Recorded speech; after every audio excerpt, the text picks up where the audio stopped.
moments later.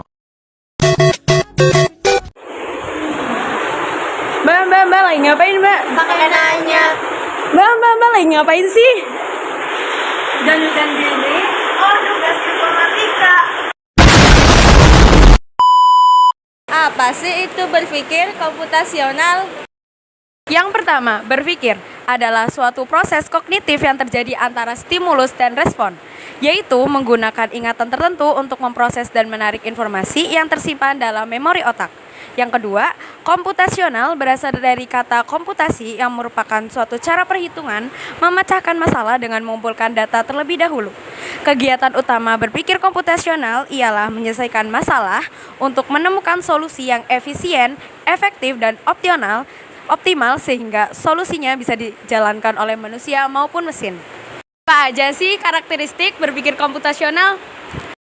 Ada 6 karakteristik berpikir komputasional. Yang pertama, mampu melakukan identifikasi, analisis, dan implementasi solusi dengan berbagai kombinasi langkah atau cara serta sumber daya yang efektif. 2. Mampu memberikan pemecahan masalah menggunakan komputer atau perangkat lain.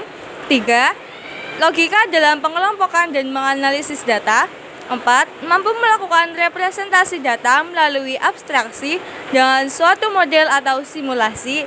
5. Mampu melakukan otomatisasi solusi, mencari cara berpikir algoritma. Dan yang terakhir adalah mampu melakukan generalisasi solusi untuk berbagai masalah yang berbeda.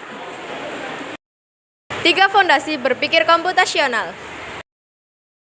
Berpikir komputasional dapat digunakan sebagai alat untuk menyelesaikan masalah yang besar dan kompleks. Yang pertama, ada dekomposisi. Dekomposisi adalah proses membaca masalah yang besar atau kompleks menjadi masalah yang lebih kecil. Adapun langkah-langkah dalam dekomposisi sebagai berikut. Yang pertama, ada identifikasi masalah utama.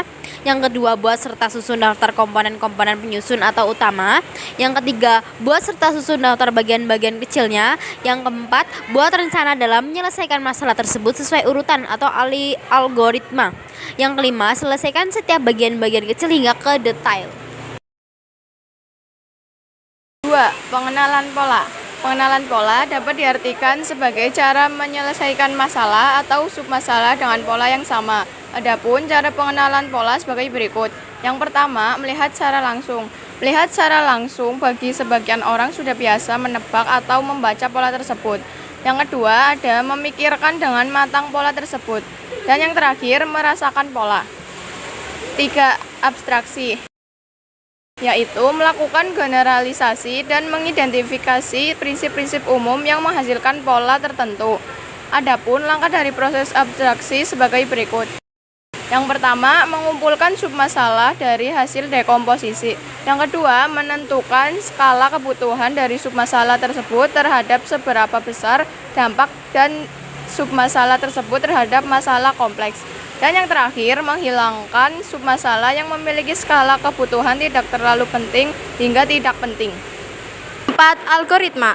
Algoritma adalah sekumpulan instruksi untuk menyelesaikan permasalahan. Instruksi ini merupakan urutan sekuensial yang akan dilakukan satu tahap ke tahap lainnya. Adapun langkah-langkah dalam pemikiran algoritmik sebagai berikut. 1. Definisi masalah. 2. Pengembangan modal. 3. Spesifikasi algoritma. 4. Merancang sebuah algoritma. 5. Memeriksa kebenaran algoritma. 6. Analisis algoritma. 7. Implementasi algoritma. 8. Pengujian program. 9. Persiapan dokumentasi.